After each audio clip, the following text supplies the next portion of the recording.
te bénis chaque jour. Mon âme bénis le Seigneur.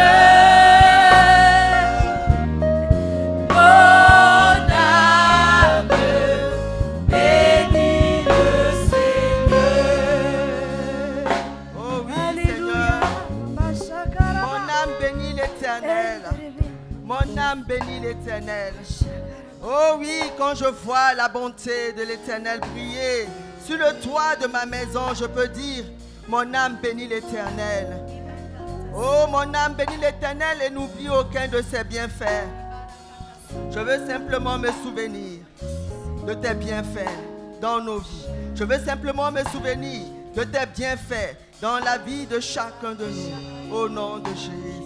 Merci, oh Dieu, pour tes bienfaits dans ma vie, pour tes bienfaits dans la vie de mon frère, pour tes bienfaits dans la vie de ma soeur. Alléluia. Alléluia. Oui, mon âme bénit l'Éternel, nous pouvons le dire. Parce que lorsque nous regardons sur le toit de nos maisons, nous voyons les bontés de l'Éternel qui se renouvellent chaque matin, qui se renouvellent à toute heure. Les bontés de l'Éternel qui nous permettent de nous souvenir de tout ce qu'il a accompli dans nos vies. Alléluia. Alors je suis cette personne-là qui veut encore dire merci au Seigneur. Est-ce que mon frère, ma soeur, est-ce que tu es présent ce soir? Est-ce que tu es présent ce soir pour glorifier le nom de l'Éternel, pour rendre gloire à Dieu, pour rendre gloire à notre Seigneur? Est-ce que nous sommes présents ce soir, conquérants et conquérantes? Alléluia.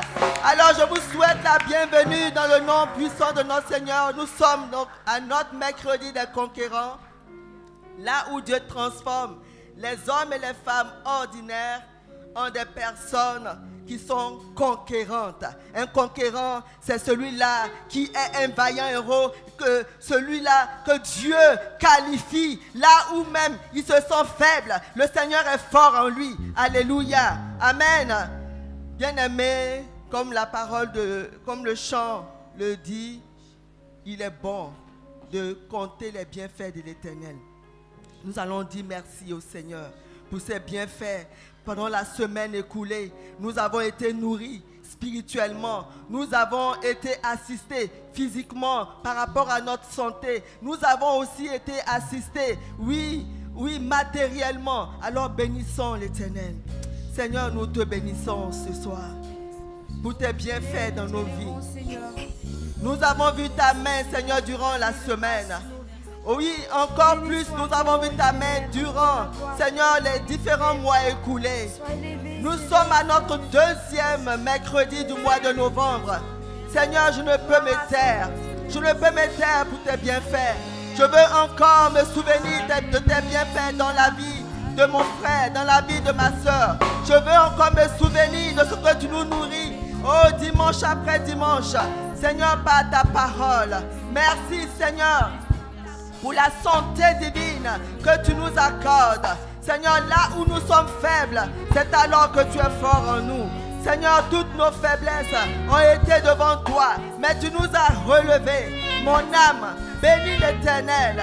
Merci, Seigneur, pour tes bontés que tu renouvelles. Merci, oh Dieu, pour tes bontés que tu renouvelles dans nos vies. Alléluia. Merci, Papa. Merci, Seigneur. Bien-aimé, pendant que nous sommes dans sa présence et que nous avançons vers le lieu très saint pour l'adorer, pour recevoir des instructions, oui, en ce soir, il est bon que nous examinons nos cœurs. La Bible dit que dans le psaume 90, verset 8, que l'Éternel met devant lui nos iniquités et à la lumière de sa face, nos fautes cachées. Alléluia. Alors demandons au Seigneur de sonder nos fautes cachées, que nous puissions les exposer, que son sang nous purifie ce soir. Seigneur, merci parce que tu mets le doigt sur les aspects de nos vies qui te déplaisent. Seigneur, tu connais les œuvres que tu as voulues pour nous, les œuvres que tu attends de nous. Mais par moments, Seigneur, nous faisons autre chose que ce que tu attends de nous. Pardonne-nous, Seigneur. Toi qui connais nos œuvres, tes attentes, Seigneur, sont souvent, Dieu. Oui, Seigneur, c'est ce que tu n'attends pas. Seigneur, tu veux, que nous allions encore plus loin, que nous passions encore plus que d'habitude. Mais Père, nous faisons juste le minimum. Et nous sommes tout le temps en train de nous plaindre pour dire que nous sommes fatigués. Seigneur, nous voulons ce soir que tu sondes nos cœurs. Purifie nos cœurs. Pardonne-nous, Seigneur. Pardonne-nous, Seigneur, pour nos offenses. Pardonne nos iniquités. Pardonne nos péchés. Seigneur, tu as dit que si nous confessons nos péchés, tu es fidèle et juste pour nous les pardonner. Ce soir, nous voulons, Seigneur, que tu aies compassion de nous. Seigneur, renouvelle tes compassions dans nos vies. Renouvelle tes compassions à notre égard. Renouvelle tes compassions à notre égard. Merci, Seigneur, parce que ton sang nous lave, ton sang nous purifie. Tu laves nos robes, tu laves notre cœur. Tu nous rends, Seigneur, capables d'avancer. Tu nous équipes, Seigneur, pour que nous puissions être agréables à toi. Nous voulons ce soir être agréables. Nous voulons ce soir être agréables. Alors lave-nous, lave nos robes. Lave nos robes au nom puissant de Jésus. Alléluia. Alléluia. Nous croyons que le Seigneur nous a sanctifiés. Alléluia. Il est bien de demander au Saint-Esprit de prendre le contrôle de ce temps. Bien-aimés, sans le Saint-Esprit, nous ne pouvons rien faire. Bénissons, demandons au Saint-Esprit de venir prendre le contrôle. Saint-Esprit de Dieu, nous t'invoquons. Nous voulons que tu prennes le contrôle de ce soir. Seigneur, que ce temps te soit totalement dédié. Que ce temps se soit totalement dédié. Esprit de vérité. Esprit de vérité. Viens. Remplis-nous. Remplis-nous de ton eau. Remplis-nous et conduis-nous. Remplis-nous et conduis-nous. Remplis-nous et conduis-nous. Oh oui, ce soir nous voulons être conduits par toi. Ce soir nous voulons que nos cœurs soient disposés. Nous voulons que nos cœurs soient totalement fertiles. Nous voulons que nos cœurs soient, Seigneur, totalement prêts pour recevoir ta parole. Nous voulons des cœurs, Seigneur, qui puissent être agréables à toi. Saint-Esprit, Saint-Esprit de Dieu, viens. Viens et dispose tout. Viens et prends le contrôle de ce temps. Seigneur, tu prendras le contrôle de l'adoration. Tu prendras le contrôle de la louange. Tu prendras le contrôle de la parole. Dispose nos cœurs, Papa. Dispose nos cœurs, Saint-Esprit, afin de recevoir tes instructions ce soir. Nous voulons recevoir tes instructions. Nous voulons recevoir tes instructions. Saint-Esprit de Dieu, nous ne voulons pas ressortir d'ici tel que nous sommes venus. Nous voulons être transformés. Nous voulons être transformés. Seigneur, ce soir, tu viens transformer mon cœur. Seigneur, ce soir, mon cœur n'est pas un cœur rocailleux. Ce soir, mon cœur n'est pas un cœur, Seigneur, épineux, mais mon cœur est un cœur fertile. Mon cœur est fertile pour recevoir la parole. Seigneur, merci, nos cœurs sont devant toi. Et nous voulons recevoir tes instructions ce soir. Dans un cœur fertile qui porte du fruit. Un cœur fertile qui porte du fruit. Un cœur fertile qui porte du fruit. Tu nous donnes, Seigneur, ce cœur que tu attends de nous. Ce cœur que tu attends de nous. Seigneur, tu disposes nos cœurs. Tu disposes nos cœurs pour recevoir tes instructions. Au nom de Jésus. Merci, Seigneur, parce que nos cœurs sont prêts à recevoir ta parole. Nos cœurs sont prêts pour t'adorer. Nos cœurs sont prêts pour être agréables ce soir. Au nom de Jésus. Alléluia.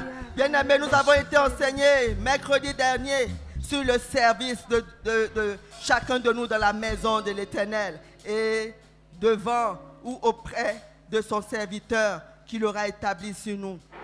Alors, à l'exemple de Samuel, nous allons prier afin que Dieu nous donne un cœur de serviteur. Dieu nous donne un cœur de sacrifice. Que le Seigneur nous donne un cœur fidèle afin qu'il trouve en nous ces serviteurs qu'il attend. bien-aimés. Et nous servons. Oui, pendant que nous servons, nous devons servir auprès de l'homme de Dieu qu'il a établi sur nous. C'est alors que nous apprendrons à connaître l'Éternel lui-même. Prions.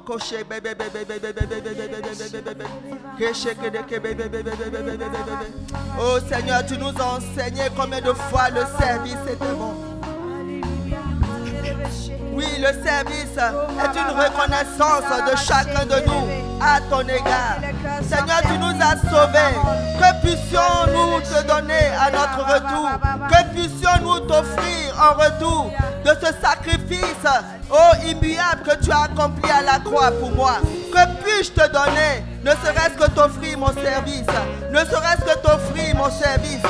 Que mon service te soit agréable.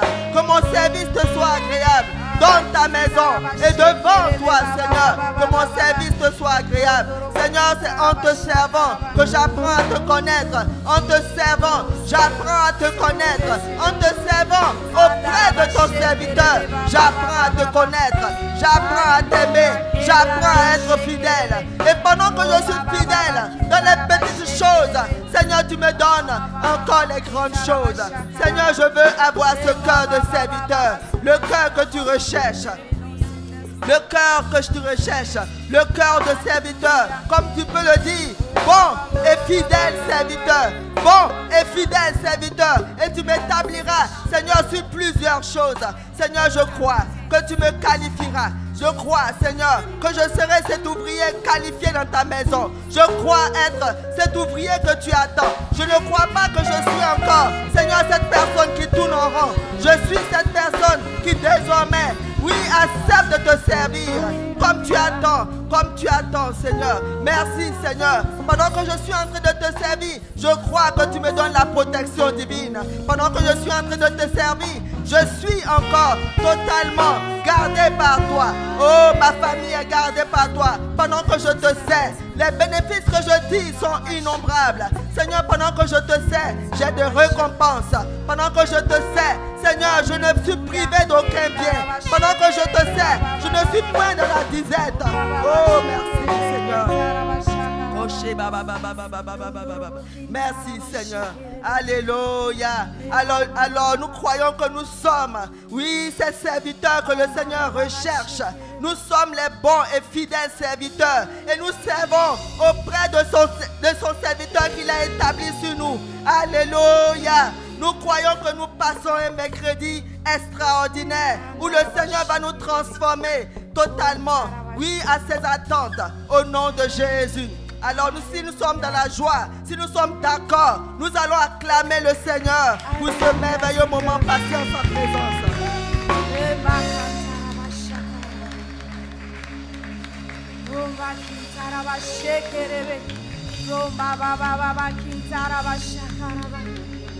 Alléluia. Alléluia, Seigneur. Mon alléluia te revienne, Seigneur.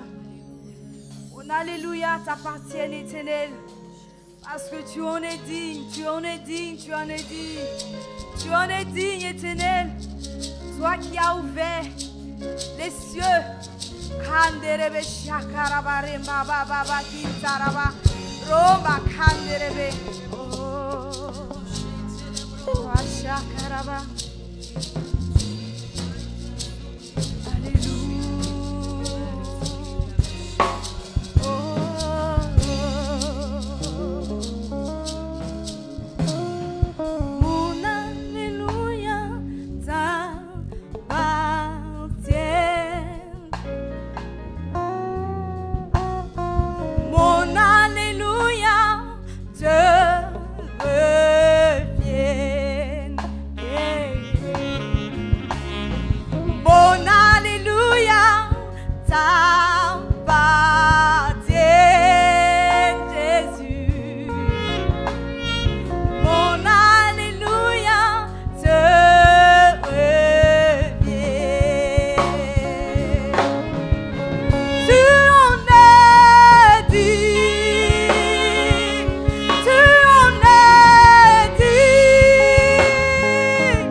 Alléluia, tu reviens.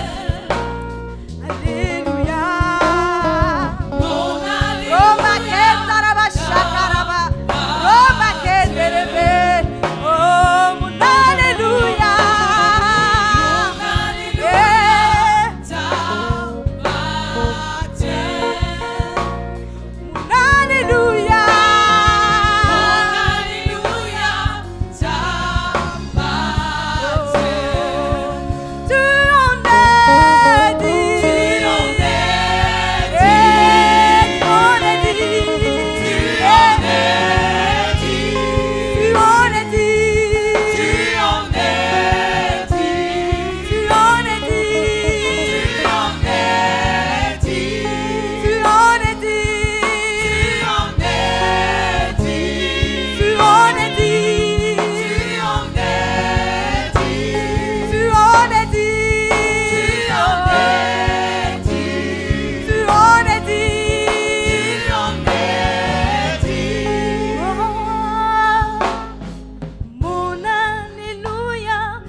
assis sur son trône de gloire.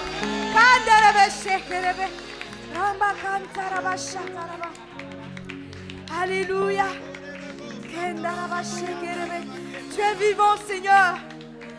Tu as payé le prix pour nos vies éternelles.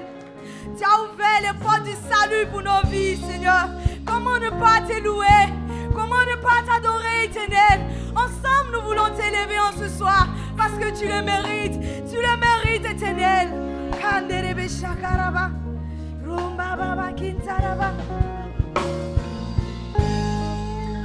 Je te loue, je t'adore, je célèbre, roi de mon cœur. Je te loue, je t'adore, je célèbre, roi de mon cœur. Je te loue, je t'adore, je te célèbre, roi de mon cœur. Je te loue,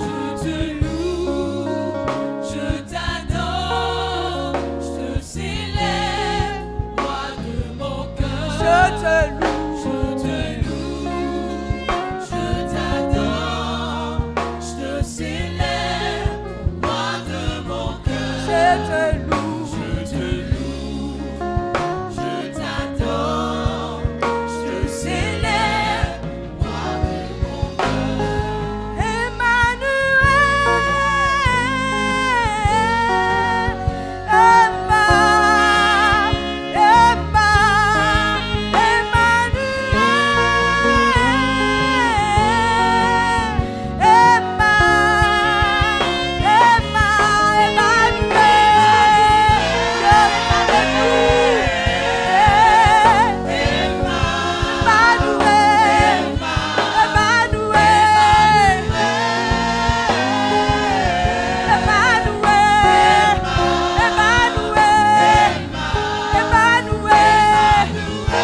je te loue.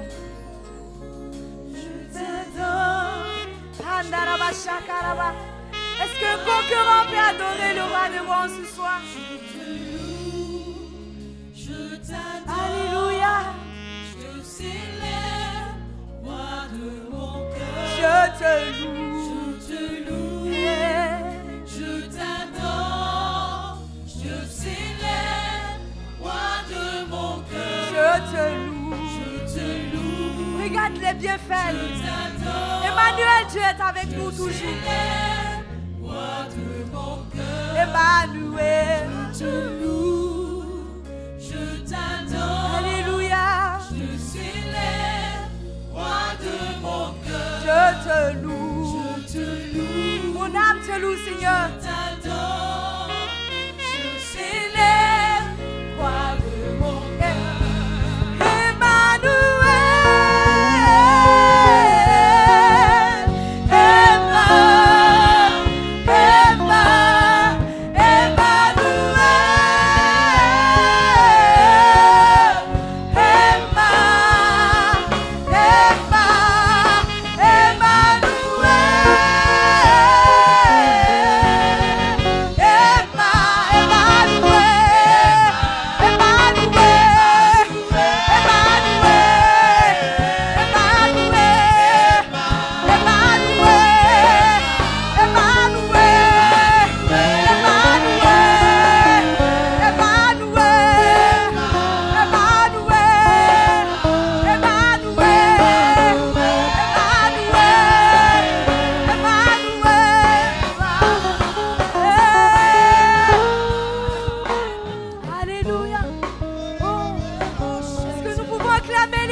Kandaraba shekerebe baba baba.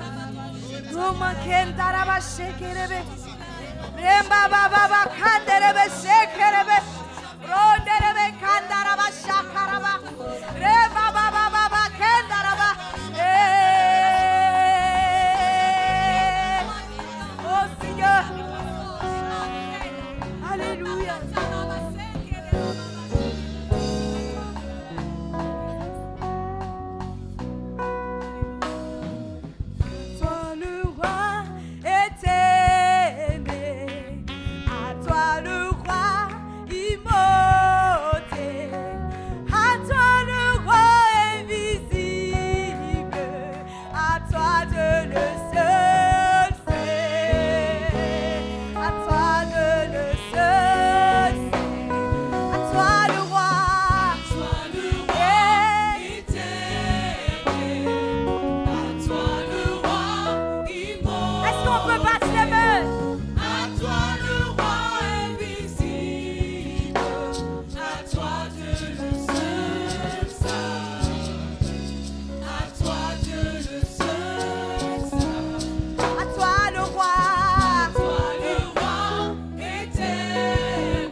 Eh Seigneur, tu es grand.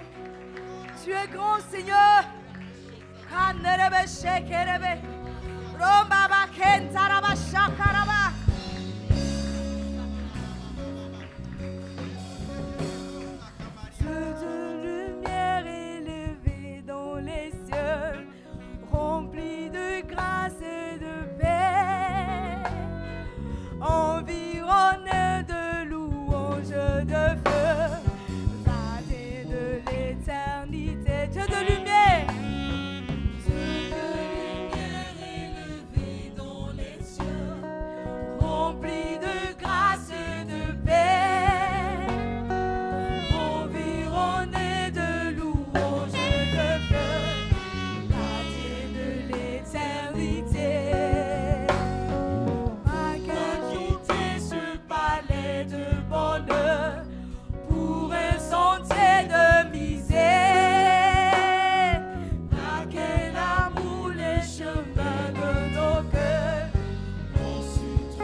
Alléluia.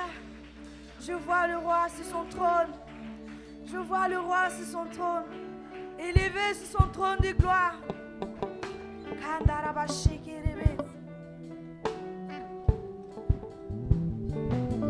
Alléluia.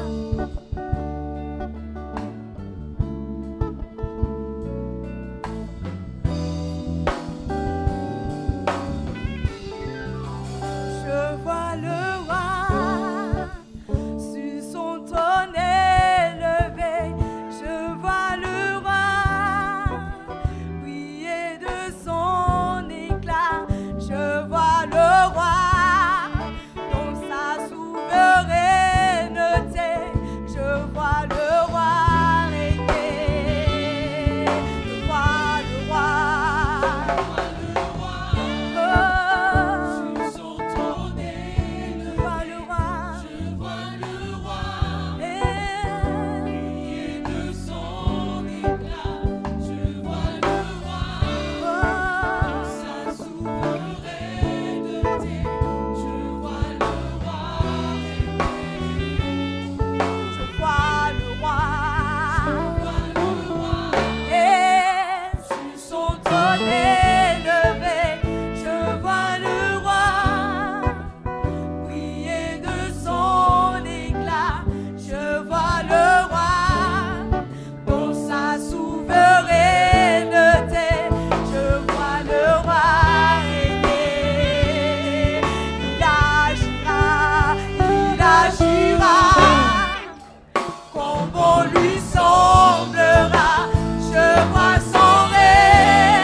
Je vois le roi briller de son éclat. Je vois le roi dans sa souveraineté. Je vois le roi régner. Il agira comme bon lui semblera. Je vois son règne que rien n'arrêtera, et son royaume qui exulte de joie. Je vois le roi régner. Il agira comme bon lui semblera. Je vois son règne que rien n'arrêtera, et son royaume qui exulte de joie. Je vois le roi régner.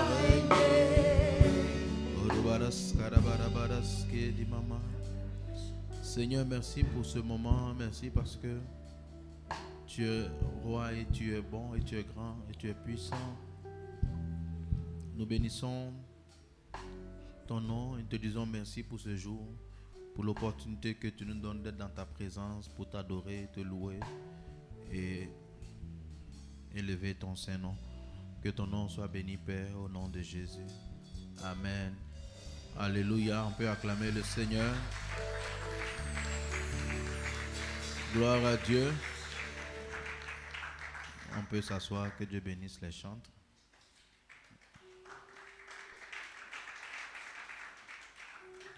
Alléluia. Nous sommes à notre mercredi.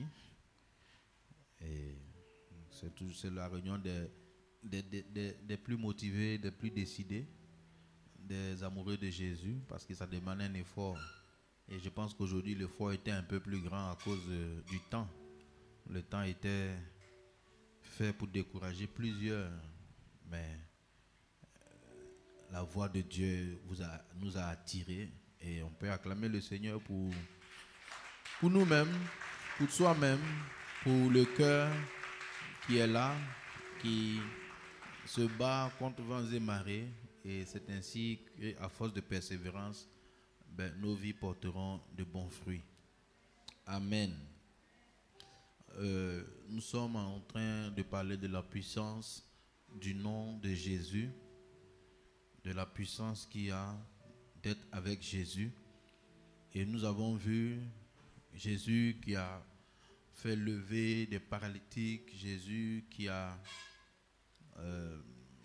ressuscité la fille de Jairus, Jésus qui a guéri la femme qui avait la perte de sang pendant 12 ans, Jésus qui continue encore de faire de grandes choses. Et il a dit, tout ce que vous demanderez en mon nom, croyez que vous l'avez reçu et vous le verrez s'accomplir. Le Seigneur met son nom en jeu. Il dit, en son nom, tout ce qu'on va demander, on va le recevoir. Ça paraît trop grand souvent, si on analyse bien. Parce qu'on aimerait dire, mais est-ce qu'il pense que tout ce qu'il a dit, enfin, tout ce qu'on veut, on peut demander, est-ce que ça va marcher? Et je sais que parmi nous, on a souvent demandé, ça n'a pas toujours marché. Ou deux personnes ont été ensemble, mais n'ont pas forcément eu les mêmes résultats. Des gens ont prié ensemble et n'ont pas été exaucés forcément ensemble.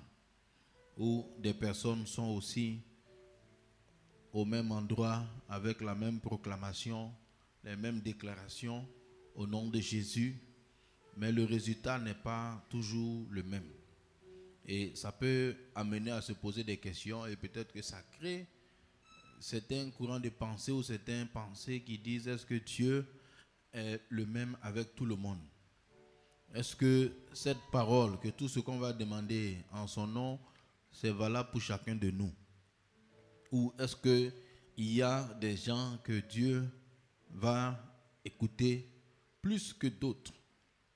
Et souvent, c'est la pensée qui domine. D'un côté, ça paraît vrai. Mais ça s'explique. Alléluia. Mais ce n'est pas parce que c'est vrai que c'est le principe par lequel le Seigneur travaille. La parole de Dieu est la parole de Dieu, le nom de Jésus est le nom de Jésus. Et pour comprendre aussi la puissance du nom, parce que le nom, ce n'est pas les lettres, c'est la parole. On a déjà vu que Jésus, là, Jésus, il y a des gens même qui s'appellent Jésus aussi. Il n'y en a pas beaucoup, mais je sais qu'en Amérique latine, il y a beaucoup de ressources, là-bas ils disent ressources. Mais ceux-là, leur nom ne peut pas faire quelque chose.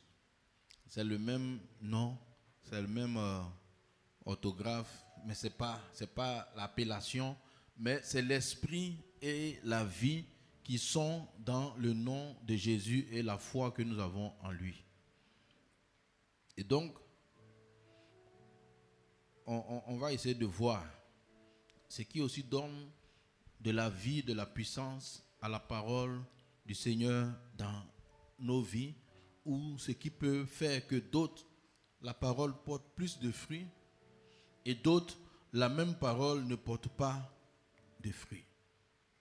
Ce qui peut amener à réfléchir, et ce qui amène à réfléchir, et souvent à faire des conclusions. Mais dans le fond, ce n'est pas la parole qui est remise en cause, c'est la personne qui a reçu la parole. Et donc, on peut dire qu'il y a des catégories de gens, mais il n'y a pas une catégorie de paroles. Il y a une catégorie de gens parce qu'il y a des comportements, tant qu'on les aura, la parole ne va pas porter du fruit. Donc, le problème, ce n'est pas la parole, mais c'est l'attitude et le comportement de celui qui reçoit la parole. Amen. Et le Seigneur l'enseigne très bien dans la parabole du semeur. Dans le livre de Marc, au chapitre 4, verset 2 au verset 20, on va lire. Et la parabole du semeur, nous devons vraiment la connaître. Parce que Jésus la donne comme une clé, un préalable, quelque chose par lequel les autres peuvent se faire. Si cette parabole n'est pas comprise, beaucoup de choses ne seront pas comprises. Et donc, au chapitre 4 de l'évangile de Marc, Marc n'est pas tellement difficile à trouver, donc en théorie, on devrait trouver Marc.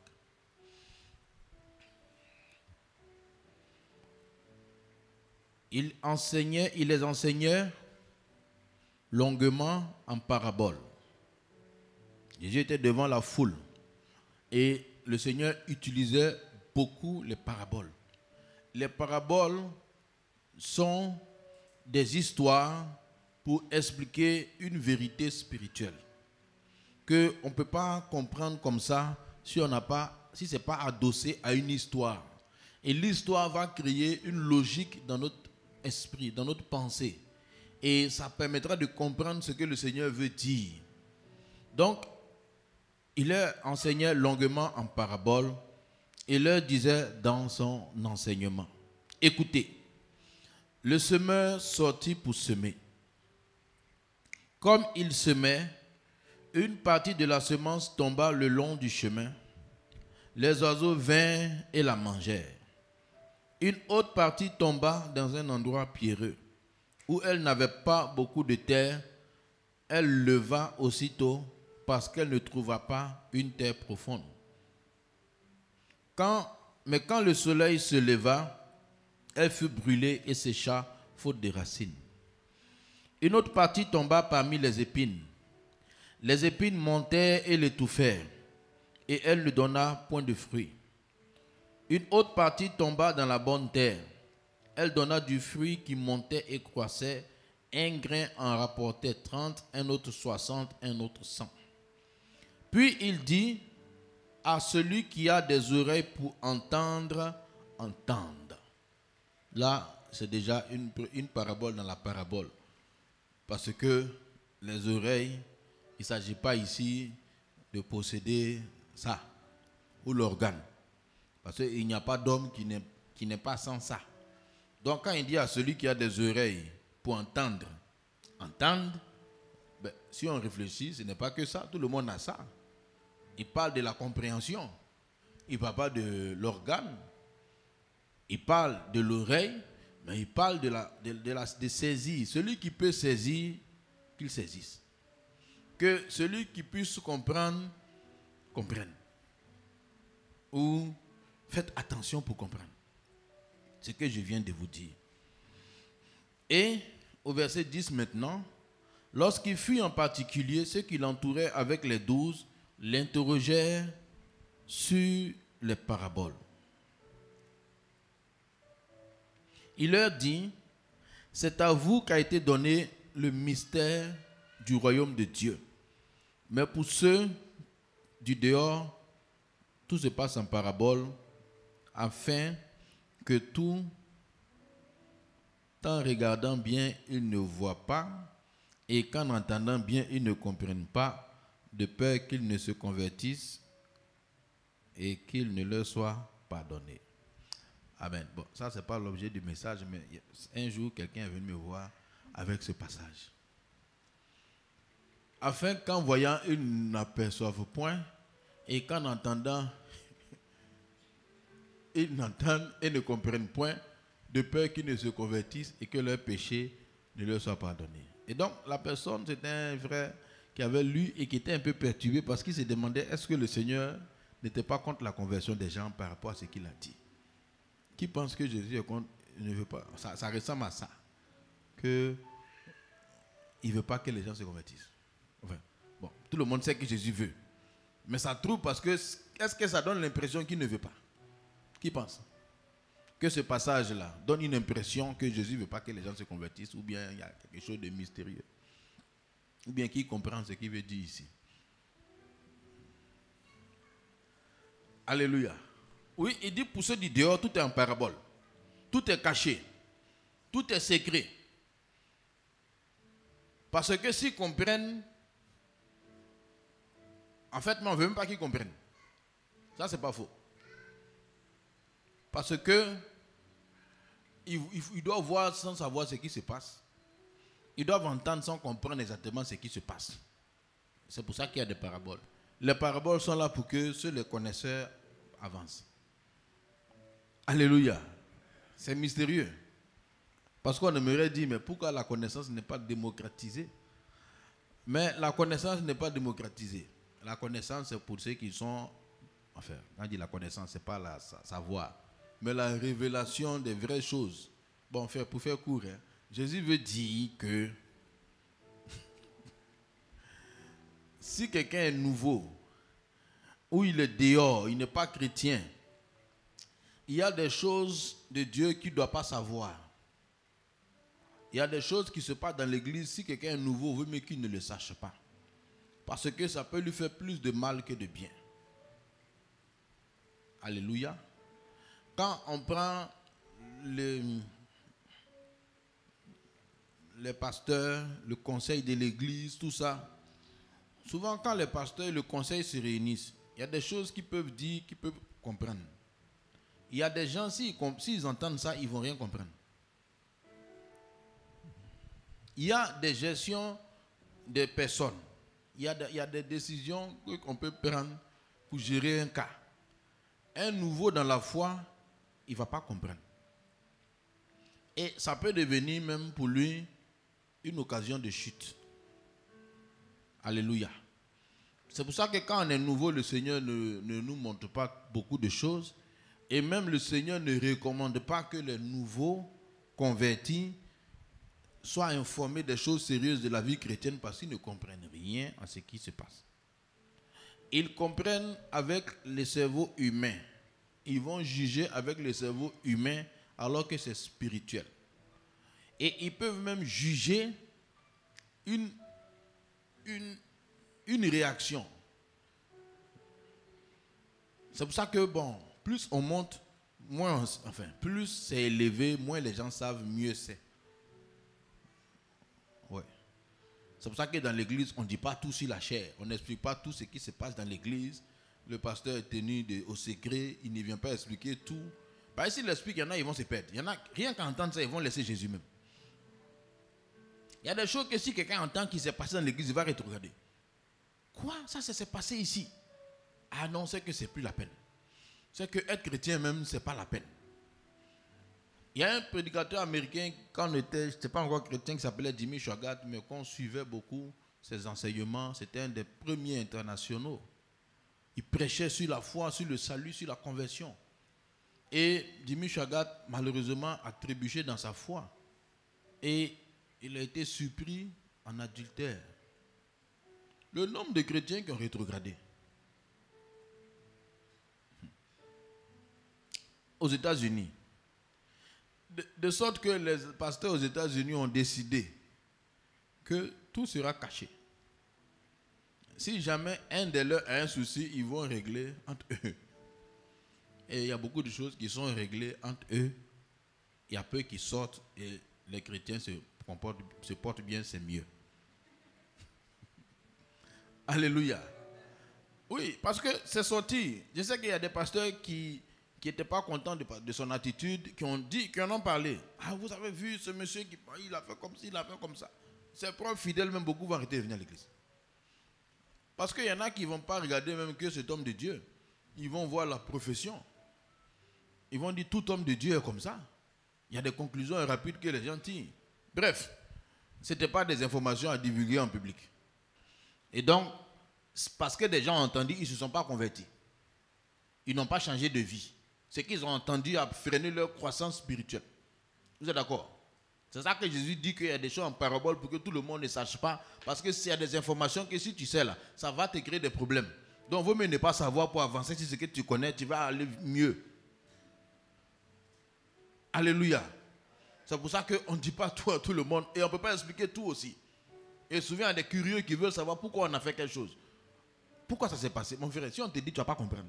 Et même si on te dit, même, tu vas rétrograder peut-être. Donc, c'est en parabole. C'est en parabole. Au nom de l'église, on a le conseil pastoral général, où ce n'est pas tout le monde qui est dedans. Parce qu'on ne peut pas tout dire à tout le monde. Et ce qui est dit là-bas, vous n'allez jamais entendre ça ici. Il y en a qui sont curieux, il faut me dire. Mais si on te dit peut-être que tu as laissé Jésus. Parce que le choc que ça va te créer, tu vas dire, quoi?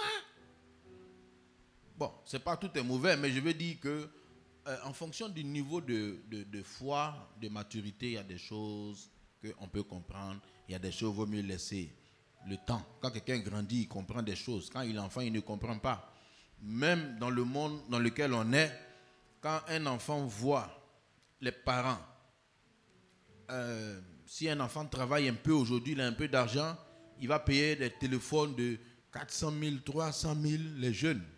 S'il voit un parent payer un téléphone de 50 000, il peut dire pourquoi que le papa est avare. Pourquoi lui peut payer petit. Même les téléphones qui n'ont pas d'écran tactile, là. Souvent c'est rare de trouver chez un jeune. On trouve chez les plus vieux. Ça parce qu'ils n'ont pas d'argent. Il sait pourquoi il paye ça. Maintenant, le jour où l'enfant travaille, qu'il est marié, qu'il a des enfants, il va comprendre pourquoi le vieux payait le petit téléphone. Est-ce que tu comprends? Il va comprendre. On va lui montrer 800 000 francs iPhone, combien? C'est dans sa poche. Mais en même temps, il y a des scolarités, il y a des responsabilités, il y a des prêts bancaires pour des choses. L'argent est là. Le vendeur dit, monsieur, tiens, l'argent est là. Mais il sait que s'il donne, ce qui va se passer dans sa vie après, ça va être chaud. Donc, tu ne peux pas comprendre pourquoi quelqu'un a 1 million et puis il ne paye pas quelque chose de 500 000. Mais un jour, tu vas comprendre. C'est comme ça la vie chrétienne. On ne comprend pas tout. Un jour, on va comprendre. Souvent, les enfants jugent les parents. Pourquoi ils s'habillent comme ça, de manière rétro? Pourquoi ils portent les habits moins chers? Pourquoi il n'est pas à la mode? Pourquoi ils portent les vieux sacs? Il va comprendre. Alléluia. Bon, peut-être que parmi nous, comme il n'y a plus d'enfants, beaucoup ont déjà compris. Qui a déjà compris pourquoi les parents faisaient ça? Ouais. Ben, si vous avez des enfants, peut-être qu'ils ne comprennent pas trop. À Noël, quand ils vous poursuivent avec les cadeaux, ils ne comprennent pas les phrases là, quand il dit donne-moi Nintendo DS ou bien Nintendo Switch, il y a des cadeaux de 800 000, 400 000. L'enfant dit voilà ça. Il ne sait pas pourquoi le parent est silencieux. Mais il comprendra un jour. Alléluia. Donc ça c'est les paraboles. Et voici la parabole. Et il leur dit, donc ça c'était une parenthèse. Mais le verset 13 dit quoi? C'est le verset 13 qui place la parabole. Il dit, vous ne comprenez, il leur dit encore, vous ne comprenez pas cette parabole. Comment donc comprendrez-vous toutes les paraboles? Ça c'est une question. Qui veut dire que si vous n'arrivez pas à comprendre ça, vous n'allez pas comprendre les autres. Si vous ne comprenez pas cette parabole, comment vous allez faire pour comprendre les autres? Si vous ne comprenez pas la parabole du semeur, les autres choses que je vais expliquer seront difficiles. D'où il nous met déjà en garde pour comprendre ce que c'est la parabole du semeur. Puisque la parabole du semeur parle de la parole de Dieu. Un semeur est sorti pour semer. La semence, comme il dit, il leur explique maintenant, verset 14, le semeur sème la parole. Au début, il dit une graine. Maintenant, il dit la graine là, c'est la parole. Ce n'est pas une graine, mais la parole donc est comme une graine. Alléluia. Il est passé de la graine à la parole parce qu'il dit un semeur est allé s'aimer. En avançant sur le chemin, il y a une graine qui est tombée sur la route. Les oiseaux ont mangé. Une autre est tombée dans un terrain. Elle a poussé rapidement, elle a séché. Une autre est tombée, elle a poussé, ça a été compliqué. Une autre est tombée, elle a grandi. Ah mais de quoi tu parles? De graines? Il dit bon, je ne parle pas de graines, mais je parle de la parole. Et le semeur sème la parole. Le semeur, c'est qui? C'est le Seigneur, c'est la prédication, mais le principe, c'est la parole. Alléluia. Amen. Maintenant,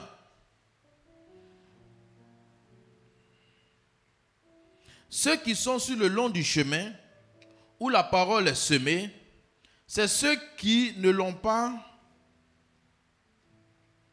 plutôt entendu, que Satan arrive et enlève la parole qui a été semée en eux. Il parle donc de personnes qui sont là où la parole est semée, dans l'église. Et il y a une catégorie qui sont considérés comme des gens qui sont sur le long du chemin. Et quand la parole est semée, quand ils ont entendu, Satan vient, ils ont simplement entendu et il enlève la parole. S'il enlève la graine, rien ne poussera. Alléluia.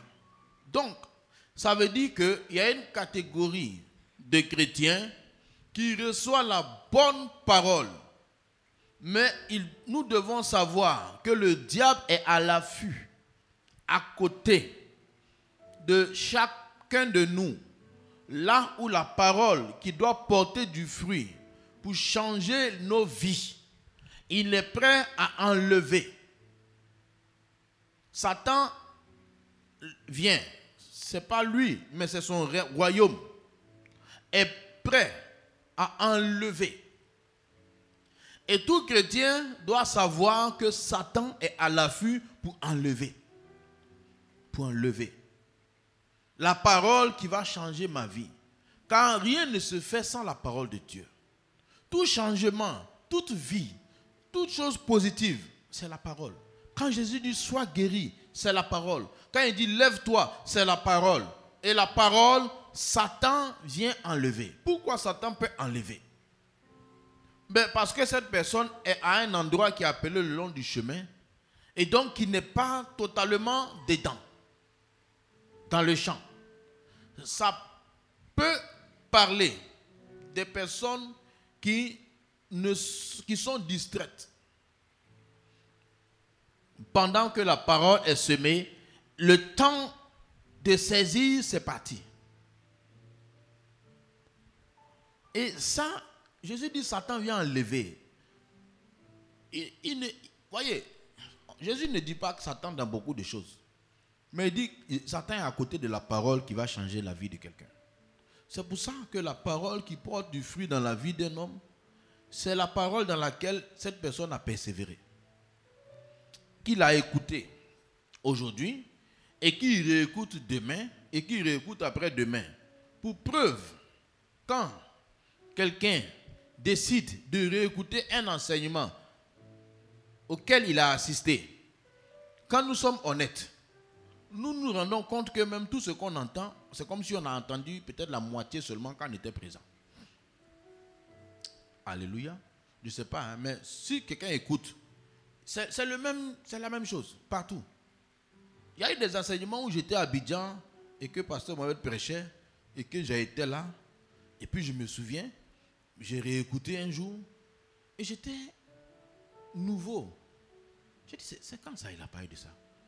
Et dans le message, il avait dit, il m'avait nommé. Et donc je me suis même rendu compte que j'étais présent. Et je me souvenais de rien. J'écoutais comme quelque chose que je n'avais jamais entendu. Et ça ouvrait mon esprit. Je me suis rendu compte que j'étais présent. Mais le principe que Satan vient enlever, ce n'est pas parce que je suis présent que ça ne va pas venir. Alléluia. Il faut être conscient. C'est pour ça que le psaume 1 dit qu'il faut méditer la parole. Que celui qui médite la parole jour et nuit. Et que Dieu a dit à Josué, médite la parole jour et nuit. C'est alors que tu auras du succès, c'est alors que tu réussiras. Mais le long du chemin, c'est un seul passage, une seule fois et c'est passé. C'est passé. Il y a un vague souvenir, mais aucun fruit ne sort. Et donc, chaque fois qu'une parole viendra changer la vie de quelqu'un, il faut savoir qu'il y aura toujours de la distraction. Et puisque je sais qu'il y aura de la distraction, c'est ma responsabilité de chercher à contourner cette distraction pour que la parole porte du fruit. Ça, c'est ma responsabilité. Il dit, si vous ne comprenez pas, vous allez rien comprendre. Elle dit, mais pourquoi ça ne marche pas? Mais parce que je me laisse distraire. Je me laisse distraire. Ou je n'insiste pas. Deuxièmement,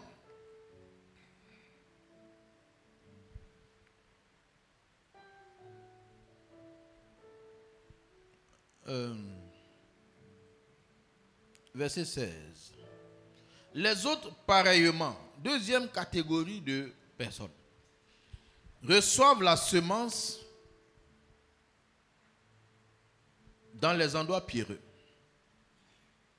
Quand ils entendent la parole, ils la reçoivent d'abord avec joie. Ça, déjà, c'est différent de ceux qui sont sur le chemin, parce que ceux qui sont sur le chemin n'ont aucune émotion quand ils ont reçu. En fait, ils n'ont rien compris. Ils étaient là, mais c'est passé. Ils ont entendu, mais il n'y a pas de résultat, il n'y a pas d'effet. C'est même pas descendu même dans l'intelligence pour susciter une émotion. Maintenant, deuxième, c'est la joie. Donc la parole a été comprise. Ça a provoqué de la joie. La personne est contente. La personne dit, j'ai trouvé une solution aux situations que je vis. Que ce soit dans le foyer, pour le travail, pour la destinée, pour la vie chrétienne. J'ai compris que la prière, qu'on doit prier, j'ai compris.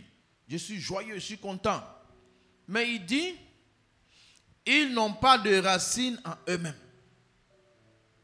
Deuxième problème que la parole rencontre, c'est le manque de persistance et de profondeur. On a compris, mais on n'est pas persévérant. Et le manque de persévérance, puisque Satan sait, il est dit maintenant, dès que survient une tribulation et une persécution à cause de la parole.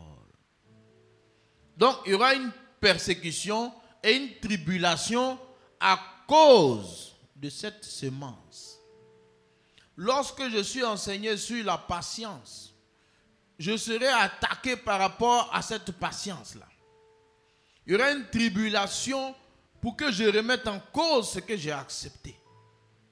Satan va chercher, les démons va chercher la remise en cause de ce principe que j'ai accepté avec joie. Mais tellement j'étais joyeux, je n'ai pas bien analysé les conséquences, les tenants et les aboutissants. Je n'ai pas pris le temps de bien laisser s'imprégner en moi. J'ai accepté avec joie. C'est bien, ça arrive. On entend, on est joyeux, mais on ne prend pas le temps. Même au moment où on est joyeux, de bien réfléchir sur ce qu'on vient d'entendre. De bien analyser. Quels sont les tenants et les aboutissants? Quelles sont les conséquences directes de ce que j'ai accepté que je veux faire? J'ai compris que la prière vraiment peut transformer ma vie. Et il m'a été dit, il faut que je prie selon la parole de Dieu au moins 1 heure. Mais je n'ai pas cherché à aménager mon temps, ni à savoir à quelle heure je vais prier, ni est-ce que ça va me demander un sacrifice, est-ce que je vais devoir me lever plus tôt. Là, je n'ai pas eu le temps. J'ai simplement vu que la prière est puissante et la plupart du temps, ceux qui voient la puissance de la parole, qui ne sont pas profonds, ce sont les premiers qui vont exhorter les gens avec ça. Mais qui ne cherchent même pas à appliquer. Hein. Il y a beaucoup d'exhorteurs non appliqueurs. Oh non, ce qu'on vient d'entendre est puissant. Ce n'est pas mauvais. Ah, il faut faire ça. Mais lui-même, il n'a pas essayé. Il ne sait pas. Quand on essaie ça, qu'est-ce qui se passe? Parce que si on parle de la prière simple, quand quelqu'un essaie de prier, il y a des choses qu'il va sentir. Il va savoir que ce n'est pas évident. Si on parle de lire la parole, de lire la Bible, de la méditer, celui qui a essayé saura que ce n'est pas évident. Il ne bondira pas de joie comme ça. Il va réfléchir aux implications parce qu'il est conscient de la nécessité. Mais en même temps, quand il a essayé, ça a été tellement dur. Donc, il prend du temps pour dire, bon, il faut trouver des stratégies. Mais l'autre dit, oh, c'est facile. Allons, on va prier. Si on prie, on s'en sort. L'autre dit, prier. C'est vrai, hein? Mais elle disait que ce n'est pas facile. Comment c'est pas facile? Oh, ça c'est rien. C'est pas 2 heures. C'est pas 2 heures. 2 heures, c'est quoi? Moi, je regarde des films pendant 2 heures, je ne m'endors pas. Je peux prier 2 heures. Maintenant, il se réveille. Il fait 5 minutes, il dort. Il commence à dire Alléluia, Amen. Oh Seigneur, les paupières descendent. Il fait comme ça. Oh Seigneur, étends ta main. Jésus. Il regarde la montre. 3 minutes. Oh, quand il a ouvert les yeux, il pensait qu'il avait fait 25 minutes. Quand il regarde comme ça, 3 minutes. Et il reste combien? 1h57 minutes. C'est 2 heures. Je vais essayer encore. Seigneur Jésus, étends ta main. Étends ta main. Agis Seigneur. Oh Dieu. Oh Seigneur. Oh Seigneur. 5 minutes. Toi tu peux 2 heures, tu fais comment? Tu vois, il est cassé. Et il dort. Satan est venu attaquer sa résolution. Quand je me suis rendu compte que je devais prier 2 heures, j'ai commencé à boire du café la nuit. Il y avait des stratégies de rinçage à l'eau froide au mur à 4 heures du matin. Alléluia. Oui, parce que essaie de prier à 2 heures. Tous ceux qui prient pas, si on dit 2 heures, ils disent c'est rien. Pourquoi? Parce qu'ils regardent des films pendant 2 heures. Parce que 2 heures, là, ils passent ça sur Facebook, ils passent ça sur les réseaux sociaux. Donc 2 heures, ça c'est rien. Tu pries 2 heures, oh oui, j'ai trouvé la clé de ma réussite dans la vie. Hein. C'est quoi? Ah, le secret, c'est 2 heures de prière. Ah, vraiment? Non, c'est fini. Hein. Je te dis que c'est fini. En tout cas, je te conseille de prier 2 heures, mais toi-même, tu n'as pas essayé. C'est ça que le sol n'est pas profond. Et comme Satan sait que la personne n'a pas essayé, il va l'éprouver. Le jour, il va essayer. Les démons de sommeil qui vont l'attaquer. Parce qu'il y a des démons qui viennent faire dormir les gens. Il y a des démons qui souffrent sur les paupières. Il y a des démons qui viennent souffler, rendre ton lit plus intéressant que d'habitude même. Ils vont maîtriser les moustiques loin. Oui, ils vont les maîtriser loin. Ils vont créer un froid là. Ah. Toi qui as des insomnies habituellement, le jour où tu veux prier là, insomnie s'en va. La prière devient somnifère. Mais en temps normal, tu es couché, tu dis je n'arrive pas à dormir, je n'arrive pas à dormir. Prie. En 2 minutes, pop, comme un bois. Voilà, ça c'est la persécution. Maintenant, voici ce qui se passe quand je veux prier 2 heures. Qu'est-ce que je fais? C'est là que les gens persévérants trouvent des solutions. Il n'y a rien qui est facile. Si chacun n'a pas trouvé une solution pour que la parole de Dieu se passe dans sa vie, ça ne va pas se passer. Il est rempli de bons principes, de bonnes choses. Il peut exhorter 1050 personnes, 200 personnes. On dit, ah oui, je connais. Ce n'est pas une affaire de connaître. Est-ce que tu as pratiqué? Parce que quand tu as pratiqué, tu vas savoir que ce n'est pas facile. Si on rencontre un homme qui fume, il y a des chrétiens qui sont encore esclaves de la cigarette. Tu peux t'arrêter, oh, fumer. Ça, c'est rien. Il faut arrêter. Laisse. Il dit, mais c'est pas facile. C'était pas facile comment? C'est que tu connais Jésus. Tu connais son nom. Laisse. Mais un homme qui a fumé, qui essaie de laisser fumer, il ne peut pas parler comme ça. Il ne peut pas te dire ça, c'est rien. Ça, c'est comme de l'eau à boire. Toi, tu ne connais pas ce qu'il vit. Mais celui qui est dedans, qui a pleuré des semaines et il a laissé, il ne peut pas venir te jeter à la figure, laisse. Non. Il va dire, vas-y. Tu dis, ça ne va pas. Il dit, persévère. Il dit, mais est-ce que Dieu ne va pas me frapper? Il faut persévérer. Laisse affaire de Dieu qui va te frapper. Laisse. Insiste. Parce qu'il est éprouvé. Lui-même, il a persévéré. Frère, persévérer dans quelque chose rend humble. Persévérer pour que la parole porte du fruit, ouvre la vie chrétienne, et quand on entend les autres enseignements, on va avoir à peu près la même approche. On ne sera pas excité, surexcité comme ça. On va voir que cette parole-là est une grande responsabilité. Et que ce n'est pas évident. Et qu'il faut insister. Et que peut-être ça fait 2 ans que je suis sur ça. Il y a des choses sur lesquelles il y a 2 ans on est dessus. Soyons honnêtes, hein. Il y a des comportements, il y a 2 ans on a laissé la moitié, il reste l'autre moitié. Amen. Non, ça, c'est pas chose. Hein. Parce qu'il y a un côté des gens religieux qui sont sur leur nuage, et puis il y a ceux qui ont des problèmes en bas. Mais quand les gens... Il y a des choses... Je ne parle pas de ceux qui vivent délibérément dans des choses. Je parle de quand quelqu'un veut laisser quelque chose. Il y a des gens qui ont été pris même dans l'homosexualité, par exemple, qui veulent laisser. Mais ce n'est pas facile. C'est même pas facile. Ils viennent souvent là. Mais on leur dit, oh, ça c'est Sodome, ça c'est Gomorrhe, il faut laisser. Tu ne connais pas. Parce que de toute façon, ce que la chair a goûté,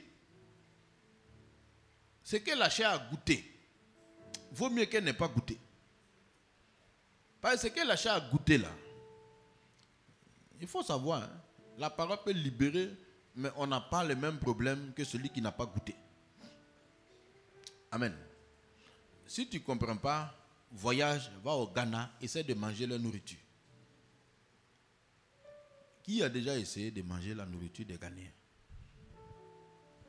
Qui a essayé puis il a mangé avec appétit? Et il a demandé encore. Pourquoi? Parce que notre chair n'est pas habituée à ça. Pour laisser ça, c'est facile. Mais les mangeurs de riz avec sauce graine, pour laisser. Souvent, tu peux amener quelqu'un dans un restaurant de plus sophistiqué.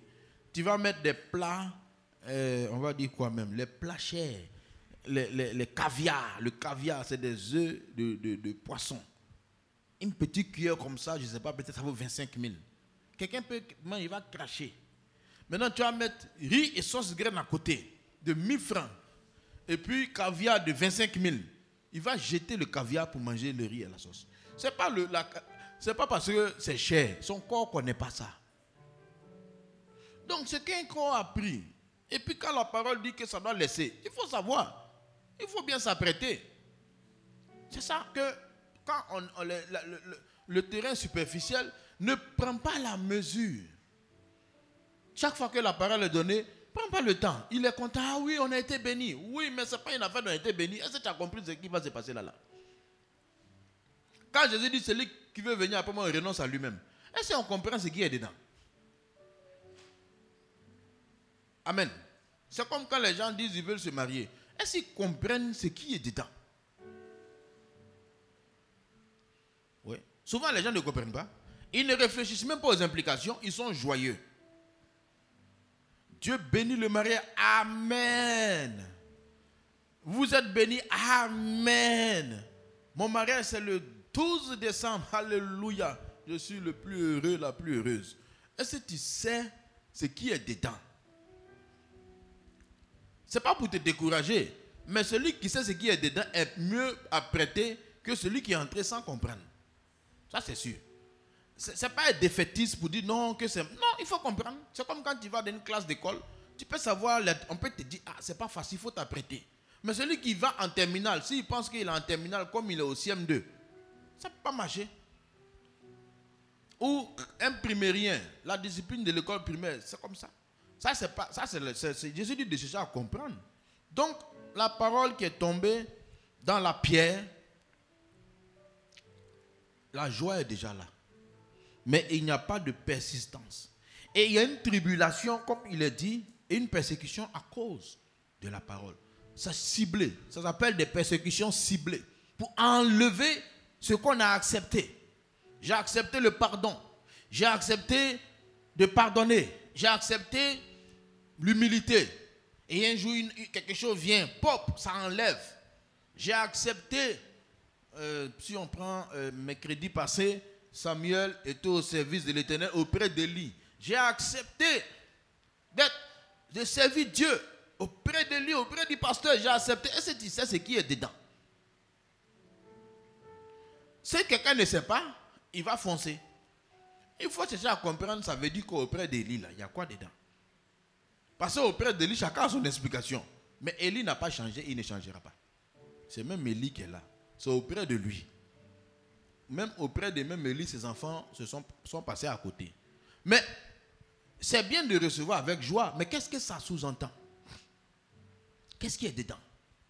Et c'est là que la deuxième catégorie de chrétiens commence à réfléchir à ce qu'il a entendu. Commence à prier avec ce qu'il a entendu. Réécoute ce qu'il a entendu. Essaie de mieux comprendre. Essaie de voir comment il va faire marcher ce qui est dit. Comment il va faire vivre ce qui est dit. Et quand la persécution vient, le Saint-Esprit va toujours nous montrer des solutions. C'est comme ça. Quand on est préparé, on est préparé. Le Seigneur Jésus était préparé à la croix, au rejet, à l'ignominie, à tout ça.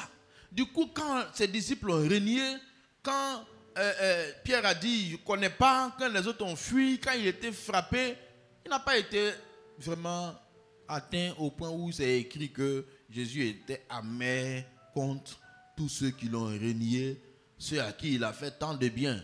Regarde les gens envers qui tu es peut-être déçu ou amer. Mais c'est peut-être parce que la compréhension de tout ce qui implique une relation n'a pas été bien analysée. Ça a été pris en partie. Et c'est pour ça qu'on devient amer. Sinon, Jésus avait tout analysé. Et il avait su que ça peut arriver. Donc, il était préparé. Il avait prié pour des choses avant que ça n'arrive. Et quand c'est arrivé, il dit, ah, c'est arrivé, Seigneur, il faut que je tienne. Mais il ne va pas dire, quoi? Ça c'est arrivé, pourquoi? Tu peux me faire ça. Donc, tu peux me dire ça, quoi? Donc, toi, tu peux me dire ça. Donc, toi, tu peux faire ça. Non, ça c'est impossible. Mais pourtant, il vient de faire. Donc, c'est possible. C'est comme la question ils ont demandé. Il y a des questions, on dit, est-ce que c'est possible que quelqu'un fasse quelque chose? Tout est possible sur la terre. Tout. Il n'y a rien d'impossible. Mais est-ce que c'est intéressant, c'est normal? Ça, c'est autre chose. Mais il y en a qui disent, ah non, ça ne peut jamais se passer. Voici un peu. Pourquoi ça ne va jamais se passer? Ah non, ça, je ne peux jamais supporter ça. Hein?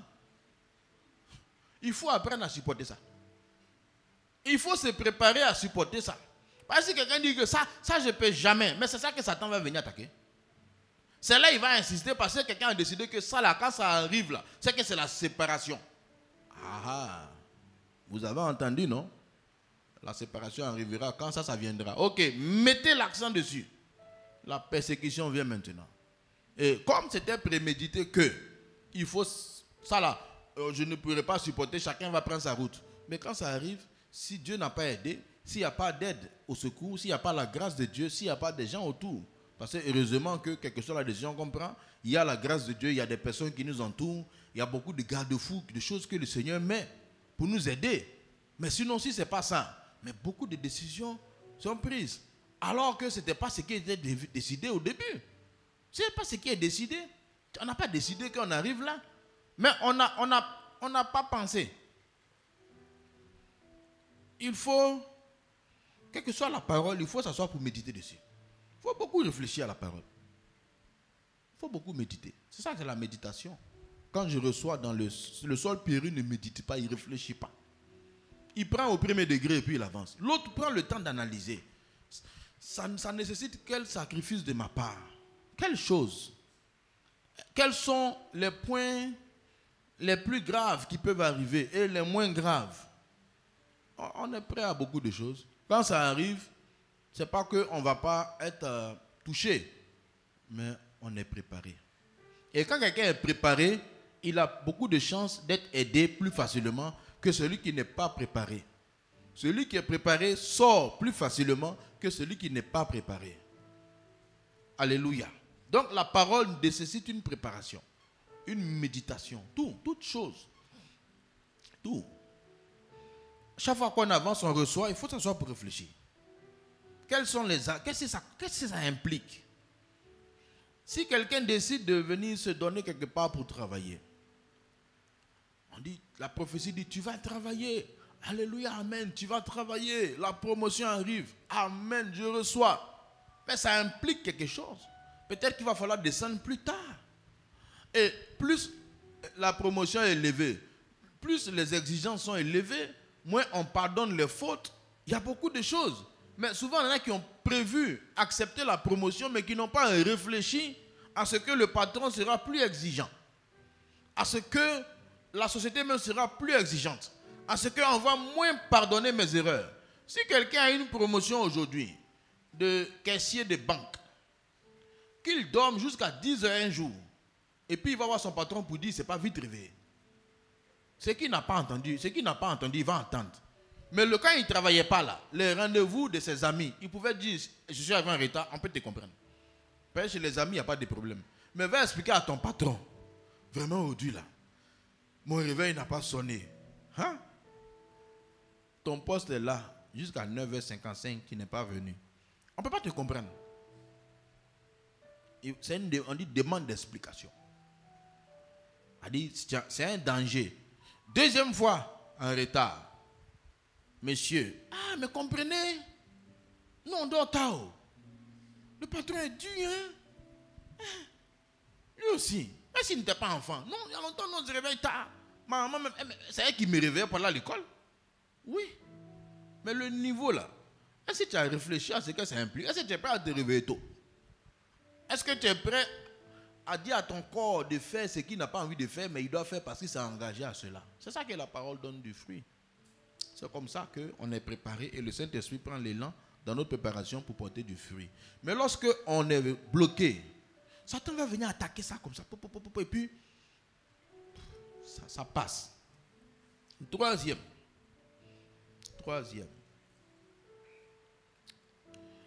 D'autres reçoivent la semence parmi les épines. Ce sont ceux qui entendent la parole. Bon, eux, on ne parle pas de joie, je pense qu'il y a beaucoup de réflexions. Mais en qui les soucis du siècle, la séduction des richesses et l'invasion des autres convoitises étouffent la parole et la rendent infructueuse. Donc ici, voici que on a laissé cohabiter en nous les soucis. Les soucis présents. Se soucier de tout. Et la parole de Dieu ne font pas bon ménage. L'inquiétude, les soucis étouffent la parole de Dieu. Et l'invasion des convoitises, ça, ce sont les désirs insensés. Les convoitises, c'est ceux qui sont beaucoup trop influencés par ce qu'ils ont vu. Ils veulent acheter parce que quelqu'un a. Il veut ça parce qu'un autre a. Les yeux ne sont pas sur la parole, mais sont autour. Les soucis, ce sont les inquiétudes. Les inquiétudes à n'en point fini. Les inquiétudes rendent la parole inefficace. C'est la même parole. Mais la parole est venue trouver assez de soucis. assez de soucis. Et il y a toujours des soucis. Il y a toujours des problèmes. Il y a toujours des choses qui viennent. Et où la parole doit être maintenant méditée, c'est les soucis qui sont médités. Où la parole doit s'enraciner, c'est les problèmes qui sont enracinés. Parce que comprenez, les soucis, pour ceux qui savent, en tout cas ici, je sais que beaucoup d'hommes ont des soucis, ou en ont eu. La problématique des soucis, c'est que les soucis veulent être la seule pensée du moment. Amen. Je ne sais pas si vous comprenez. Quand il y a un souci, le souci est égoïste et gourmand. Il ne veut pas cohabiter avec autre chose. Lorsqu'il arrive, il ne veut pas te laisser. Souci, inquiétude. Ah non, lui, quand il vient, il ne laisse pas de place à autre chose. C'est lui, il étouffe la parole. Il étouffe. Il ne veut même pas cohabiter. Il ne veut même pas laisser de la place à autre chose. Il veut prendre toute la place. Il est entré dans une petite place. Mais au fur et à mesure que le temps passe, il prend toute la place. Tout. Toute parole, il balaie. Et donc, beaucoup maintenant sont dans l'église. La parole est donnée, mais les soucis sont là. Et on dit, mais pourquoi il n'y a pas de fruits? Est-ce que Jésus est-il contre moi? Non, il n'est pas contre quelqu'un. Mais la parole est venue trouver un autre locataire. Un autre locataire dans le cœur. Les soucis, la convoitise, la séduction des richesses. Vouloir beaucoup, tout. Se comparer aux autres. Comparer sa vie aux autres. Ça, c'est la convoitise. Se comparer les autres. Tout ça. Et les soucis, les trois. Jésus dit que ça étouffe la parole. Donc, Jésus, dans sa toute puissance, donne des éléments qui peuvent rendre inopérant sa force. C'est ma responsabilité de connaître ce qui peut être dangereux pour la parole de Dieu dans ma vie. Et de ne pas laisser ces choses en moi. De les identifier. Parce que le terrain qui n'est pas profond, qui ne médite pas assez, c'est autre chose. C'est une chose. Mais les soucis, ça, imaginez, regardez. C'est un combat de la pensée. Comment je vais me débarrasser des soucis? Comment je vais me débarrasser de la convoitise? Comment je vais me débarrasser de la séduction des richesses? Voici le bon problème. Comment se débarrasser des soucis?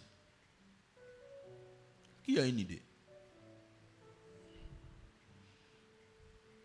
Est-ce que c'est possible de se débarrasser des soucis? Qui pense que c'est possible? Oui, c'est possible. Hein? Mais qui pense que sans souci, on ne peut pas vivre? Vous savez qu'il y en a, s'ils n'ont pas de soucis, ils ne vivent plus. Hein? Ils doivent tous se soucier de quelque chose. Oui, il y en a, s'il n'y a pas de soucis, ça ne va pas. Et si un souci est réglé, un autre doit venir. Oui, les gens soucieux, ils se font remarquer comme ça. Si l'enfant a eu le CP, il se soucie maintenant pour le BPC. Si le BPC, il se soucie maintenant pour le bac. Si le bac, il se soucie maintenant pour l'université. Si l'université, il se soucie maintenant pour mariage. Si la mariage, il se soucie maintenant pour enfant. Si l'enfant, il se soucie maintenant pour petit enfant. Si la petite enfant, toujours, il y a toujours un souci. Il y a toujours. Tu dis, il est marié maintenant, mais ce n'est pas encore fini. Est-ce qu'il va travailler? Il travaille maintenant, mais ce n'est pas encore fini. Est-ce qu'il aura promotion? Il a une promotion, mais est-ce qu'il n'y a pas de sorciers dans son entreprise qui veulent l'avoir? Tu as les soucieux là. Ils ont toujours. Le principe est là, mais il change. Actuellement, bon, c'est ce qui donne des soucis à beaucoup d'hommes aujourd'hui. La situation. Alléluia. Il y a des gens qui sont soucieux. Il y en a qui ont voyagé même à cause de ça. Oui, il y a des gens qui ont quitté San Pedro. Ou bien vous ne savez pas. J'ai vu même que le HCR dit près de 8000 personnes ont quitté la Côte d'Ivoire à cause de la situation. 8000. Oui, ça c'est vu ça. Les 8000 personnes. On dirait qu'on n'est pas dans le même pays. Bon, parce que maintenant tu vois qu'il y a un degré de soucis. Il y en a, c'est tellement grave qu'ils doivent quitter la Côte d'Ivoire. Bon, il y en a qui vont leur campement. Il y en a qui vont faire des provisions de 2 semaines. Il y en a qui feront des provisions de 1 mois. Chacun va aller, mais le souci est géré différemment Mais pendant que c'est là, il n'y a pas de méditation de la parole, il n'y a pas de sérieux dans la parole, il n'y a pas de persistance, il n'y a que ça. Et donc, il n'y a rien qui... La parole ne peut pas porter parce qu'à l'instant présent, toute la place est prise. Le cœur d'un homme n'a pas une taille infinie. Il faut donner la priorité, toute la place à la parole. La parole et autre chose ne peuvent pas rester dans nos... Enfin, un va vivre, l'autre va mourir, c'est comme ça. Et maintenant, le quatrième qui dit: d'autres reçoivent la semence dans la bonne terre. Ce sont ceux qui entendent la parole, la reçoivent et portent du fruit 30, 60, 100 pour un. Là, ça parle encore de 30, 60 et 100 pour une seule semence. Là, c'est aussi des niveaux. Chacun va manifester le fruit différemment d'un autre. Quelqu'un pour la même parole aura 100, quelqu'un pour la même parole aura 60, quelqu'un pour la même parole aura 30. Mais au moins, eux tous sont dans le groupe de ceux qui portent du fruit. Au moins. Et si on veut savoir pourquoi ceux-là ont porté du fruit, ben on revient sur le premier, il n'était pas distrait. Amen. Oui. Deuxième, ils savent comment ils doivent persévérer pour que la parole porte du fruit, ils prennent des dispositions. Troisième, ils n'ont pas laissé les soucis, les convoitises et les séductions prendre la place. Ce sont des éléments déjà écrits qu'il faut s'asseoir pour réfléchir. Satan ne peut pas empêcher la parole de porter du fruit, mais il peut jouer sur le terrain. Il ne peut pas empêcher la graine de porter du fruit, mais il peut jouer sur la terre qui est mon cœur. Et donc, toute parole qui est donnée, si elle ne porte pas de fruit, il ne faut pas remettre en cause le Seigneur ou qui que ce soit. Il faut regarder quel terrain je suis. Ai-je été distrait? Ai-je été nonchalant? Pas assez de persévérance. Est-ce que j'ai compris même ce qu'on a dit? Est-ce que j'ai persévéré? Parce que pour le deuxième, c'est la persévérance. Et pour le troisième aussi, c'est la persévérance. La saturation. Je vais donner un autre exemple. Si on prend un tuyau, les tuyaux d'arrosage, je ne sais pas si vous connaissez. Si un tuyau d'arrosage a pu servir un jour, et puis de l'eau avec de la boue, où la boue est entrée dans le tuyau, et que la boue a pris toutes les parois du tuyau, de la tuyauterie, que je fais maintenant entrer de l'eau propre à une extrémité. L'eau qui va sortir à l'autre extrémité sera de quelle couleur? Hein? Un peu de la couleur de la boue, non? Maintenant, si je veux que la boue là finisse, qu'est-ce que je dois faire? Je dois faire passer de l'eau combien de fois? Jusqu'à quand? Jusqu'à ce que l'eau qui rentre, ce soit la même eau qui sorte. Ça veut dire que c'est la saturation. Insister jusqu'à ce que ce soit qui reste seul. Ça doit rester seul. Quand je réfléchis à quelque chose, c'est la parole de Dieu qui vient dans ma pensée. Si la parole devient mon intelligence et ma sagesse, c'est une bonne chose. Moïse a dit que cette parole doit être votre sagesse. Le point ultime, la parole doit devenir ma sagesse. Ça veut dire quoi? Je réfléchis avec la parole. Je ne réfléchis pas avec les soucis. Je ne réfléchis pas avec les séductions. Je ne réfléchis pas à autre chose. Quelqu'un me tape. Ma chair veut faire une chose. Je réfléchis, si quelqu'un te gifle, si un jour il faut tenter. C'est comme ça la sagesse. Quelqu'un vient, il veut faire, c'est la parole qui sort. Ça veut dire que ce qui m'a totalement rempli, c'est ça. Et ça a enlevé et balayé tout. Il faut balayer tout. Et c'est un combat maintenant pour maintenir l'espace à nous. Satan va essayer de mettre, je vais enlever. Mais c'est plus facile de nettoyer quand il n'y a pas beaucoup que quand il y a beaucoup.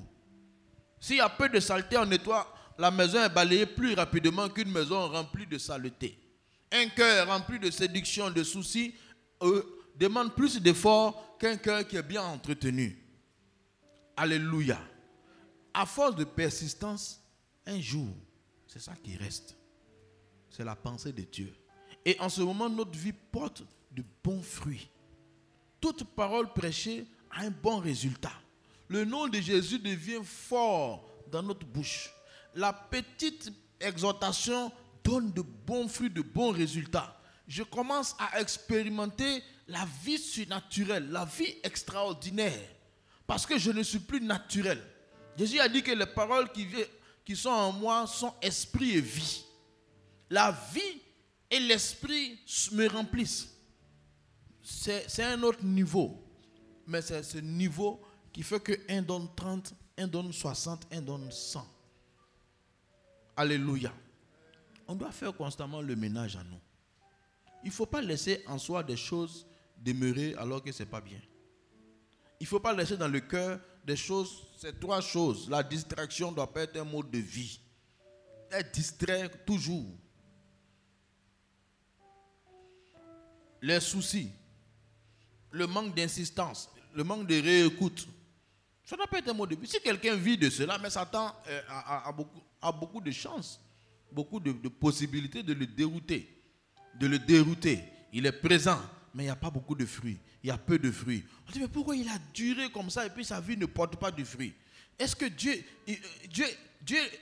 qu'est-ce qu'il t'a fait? Seigneur, je t'ai fait quoi? C'est là qu'on a des phrases comme ça. J'ai fait quoi à Dieu? Il y en a qui disent, mais est-ce que j'ai même déféqué dans une église? Ça n'a rien à voir avec déféquer dans une église, mon frère. La parole là, c'est la graine. Ça n'apporte pas de fruits. Maintenant, Jésus explique pourquoi une parole peut ne pas porter du fruit. Donc, chacun s'assoit pour regarder et il fait le ménage dans son propre champ, dans son propre terrain. Et quand on est occupé à faire le ménage, on ne se rend pas compte, mais on est en train de vivre la parole. On est en train de vivre la parole. Et après, ça ne laisse pas de place à beaucoup d'autres choses dans notre vie. Et une fois que la parole nous remplit, le Saint-Esprit a toute la latitude, tous les moyens pour nous remplir, pour nous fortifier, pour nous orienter, pour faire de grands miracles. C'est pour ça que la femme qui avait la perte de sang était tellement remplie de la parole qu'elle sait qu'au toucher de Jésus, sa vie sera transformée. Elle n'a même pas besoin de beaucoup d'enseignements. Alléluia. Un peu de la grâce de Dieu dans un bon terrain, ça donne beaucoup de fruits. Le bout du vêtement a fait un grand miracle parce que le terrain était disponible. Alléluia. Que chacun veille sur son cœur. Que chacun comprenne. Il dit, si on ne comprend pas ça, le reste sera difficile. On va ajouter des choses, mais il y a un élément qui ne va pas parce qu'on ne comprend pas. Insister dans la parole, ça c'est un élément important. Ça nous permet d'être concentrés. Écouter les messages, réécouter les messages, ça apprend à se concentrer. Mais aimer jouer n'apprend pas à se concentrer. Aimer la distraction, Facebook, c'est de la distraction. Telenovelas, c'est de la distraction. Nollywood, El Diablo. J'ai appris qu'il y a un film qui s'appelle El Diablo. Ça existe. Et puis on dit un qui s'appelle Asmagou. On dit quoi? Fatmagoul. C'est comme ça, c'est quelque chose. C'est un film. J'ai appris que c'est un jour, on dit à Fatmagoul.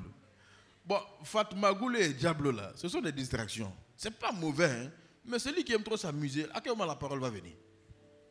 Sinon, c'est pas interdit de regarder quelque chose. Mais quand ça prend toute la place, c'est la distraction. Il faut de la mesure en tout. Ce n'est pas interdit, mais il faut être modéré. Il faut être sobre. Il faut savoir qu'est-ce qui doit être beaucoup, qu'est-ce qui doit être un peu. Ce qui doit être beaucoup, c'est la parole.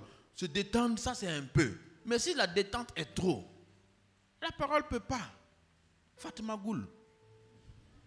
Le nom même est sophistiqué, Fatmagoul. Fatmagoul a fait quoi même? Fatmagoul. Qui connaît Fatmagoul? C'est quelle chaîne? C'est Novelas. C'est pas s'il y a plus, hein? Novelas. Fatmagoul, c'est quoi? C'est un noir, un blanc. Hein? Un turc. Un film turc. Mais c'est le nom de quelqu'un, mais c'est le nom du film. Le nom de quelqu'un. Lui aussi, son nom est façon Fatmagoul. Tiens. Mais apparemment, ça doit être intéressant. C'est pas mauvais. Mais si quelqu'un est trop dedans, à quel moment la parole va apporter du fruit? Dans 24 heures, 10 minutes de Fatmagoul, c'est suffisant. Hein? 10 minutes de Fatmagoul, c'est bon. Les autres là, la parole. Mettez un message et écoutez. Et réécoutez. Et réécoutez. Et réécoutez. Et puis ça enlève, ça enlève, ça enlève, ça enlève, ça enlève, ça enlève, ça enlève, ça enlève. Et à un moment donné, ça commence à germer. 1 pour 30, 1 pour 60, 1 pour 100.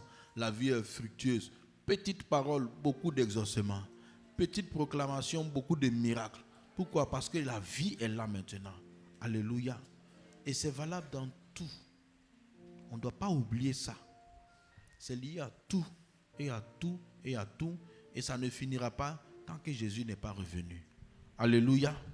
Donc que Dieu nous aide à comprendre. Car il dit, celui qui a des oreilles pour entendre, qu'il entende. En français ivoirien, on dit quoi? Que celui qui a des oreilles pour entendre, entende là. Le français ivoirien a une phrase. Bien. On dit connaisseur connaît. Quoi?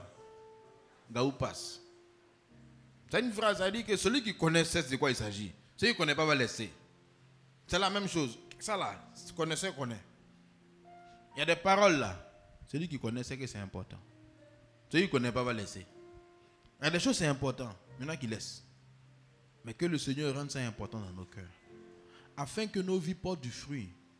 Et chacun va porter selon maintenant ce que Dieu a prévu. 30, 60 ou 100.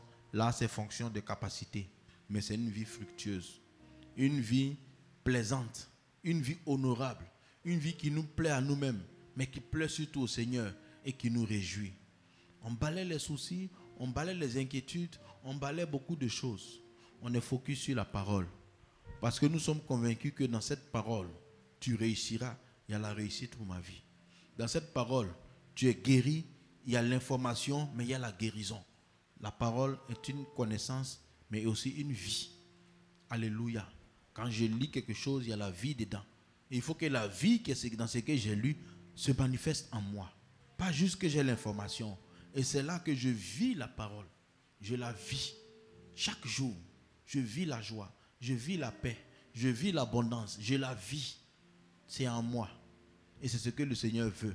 Et c'est quand nous comprenons où Satan peut nous attaquer, comment on doit le repousser, que nous avons aussi le succès et la victoire. Alléluia. Que chacun trouve sa stratégie pour être persévérant. Moi, je vous ai dit, je me levais à 4 heures, il fallait que je me rince à l'eau froide pour enlever tout le sommeil. Parce que je savais que si je partais, j'allais m'endormir. Chacun, il va de sa stratégie. Mais l'essentiel, c'est d'être persévérant et que ça porte du fruit. Et la vie portera du fruit au nom de Jésus. Alléluia. On peut acclamer le Seigneur, on va prier.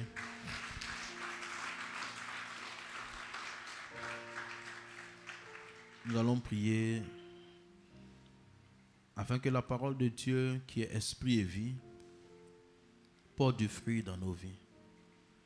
Et la parole qui était enseignée aujourd'hui dit des choses, de laisser les soucis, de laisser les séductions, de laisser les convoitises, de ne pas être superficiel, mais d'être persévérant. D'être convaincu que la parole porte du fruit. Que la parole qui est semée en moi porte du fruit dans le nom de Jésus. Que ce soit la guérison, que ce soit la délivrance, quel que soit ce que la parole dit, il y a une vie à l'intérieur. Si je la lis, si je l'accepte, la vie qui est dans la parole va germer dans mon cœur. Et que le Seigneur donne la force de discerner les endroits par lesquels le diable pourra me distraire, me retarder, empêcher la vie de grandir en nous. Ou que dis-je, retarder la vie. Mais aujourd'hui, il n'y a pas de retard. Aujourd'hui, il y a la parole. La parole est vie. Et le Seigneur nous donne de porter du fruit. Chacun à son niveau. 1 pour 30, 1 pour 60, 1 pour 100. C'est la multiplication. La multiplication. parlons au Seigneur. Seigneur, merci parce que tu nous donnes par ton esprit d'entrer dans la multiplication. D'entrer dans la multiplication. Que nos cœurs soient disposés et formés par toi. Aidés afin qu'ils soient des terrains fertiles. Afin que nous sachions que la distraction exagérée nous empêche de porter du fruit. Alors que tout ce que tu veux faire dans ma vie, c'est par ta parole. Et peut-être que la parole déjà qui devait me sortir de situations qui m'ont beaucoup fatigué a déjà été donnée, mais l'ennemi est venu enlever. Que je puisse récupérer, Seigneur, ce qui m'a été enlevé. Et même si c'est venu, mais je n'avais pas considéré les implications et j'avais été trop léger, trop pressé, trop superficiel. Et lorsque la persécution est venue, je n'ai pas pu tenir. Seigneur, que la force me soit donnée. Que la force nous soit communiquée. Afin de pouvoir garder cette parole, comme le psalmiste pouvait dire, je sais ta parole dans mon cœur, Seigneur, afin de ne pas pécher contre toi. Et il pouvait dire que ta parole est une lampe à mes pieds, une lumière sur mon sentier. Oui, toute ta parole, ô Dieu. Car lorsque tu veux me sauver, lorsque tu veux sauver, car tu désires sauver, guérir, libérer, la parole est déjà lancée. Seigneur, que toutes ces séductions, ces convoitises, ces soucis, Seigneur, lâche les vies. Mais que les cœurs soient des terrains fertiles, nettoyés, entretenus, balayés de tout ce qui peut retarder la croissance de ta puissante parole. Car tu veux changer nos vies et tu changes nos vies. Les cœurs et les territoires stériles portent maintenant du fruit dans le nom de Jésus. La parole qui apporte la vie véritable change les cœurs. Les vies stériles maintenant portent du fruit dans la multiplication. Dans la multiplication. Car rien que ta parole est simplement ta parole. Pour toute chose, tu envoies ta parole pour la guérison. Seigneur, merci pour ta grâce. Merci parce que nous saisissons que cette parabole soutient beaucoup de choses dans ta parole et nous la gardons, nous veillons sur notre cœur. Nous veillons sur lui afin qu'il soit toujours disposé à laisser pousser ta parole. Et nous rejetons toute occasion de chute au nom puissant de Jésus. Je serre ta parole, je serre ta parole dans mon cœur. On va apporter au Seigneur. On va apporter au Seigneur.